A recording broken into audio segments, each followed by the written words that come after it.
Est-ce que vous pensez que les activités qui sont portées au sein de vos établissements doivent toujours être portées dans le secteur public? Ou au contraire, pour le dire autrement, est-ce que ce n'est pas des activités qui devraient être laissées au secteur privé? Vous posez une très bonne question que parfois nous-mêmes, directeurs d'établissements publics, nous nous posons au regard de l'actualité, tellement le statut d'établissement public est parfois un handicap pour assumer nos missions. Et force est de constater que les acteurs associatifs ont réussi à dépasser un certain nombre de contraintes et de lourdeurs que le secteur public n'arrive pas à dépasser. Effectivement, quand une personne est en congé maternité, l'employeur public assume le paiement des indemnités journalières pendant le congé maternité, là où dans le secteur associatif, ce paiement est assuré par la CEPAM. Et ensuite, la deuxième lourdeur que j'évoquais, c'est la lourdeur des procédures médico-administratives qui sont extrêmement dérogatoires, des nids à contentieux.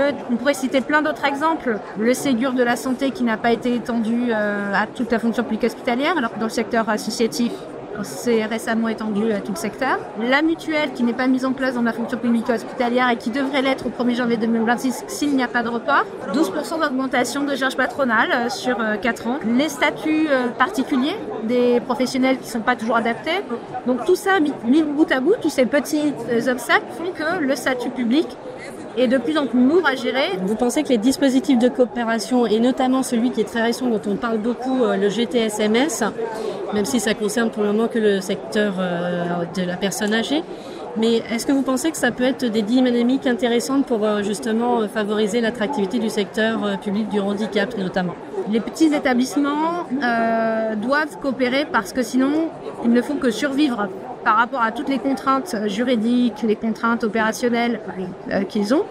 Donc la logique sous-tendue par les GTSMS qui est de regrouper les petites structures est une bonne logique parce que finalement ça permet un pouvoir d'agir que n'ont plus les petits établissements. L'autre point qui est intéressant dans cette réforme des GTSMS, c'est que finalement ça ouvre des possibilités qui n'étaient pas ouvertes aux GCSMS sur le partage de trésorerie, sur le portage de projets d'investissement. J'espère que ces fonctionnalités pourront être un jour étendues aux GCSMS de droit commun. Voilà, qu'est-ce qui serait déterminant dans cette coopération pour justement libérer du temps à ce que vous voulez faire en réalité, c'est développer des projets?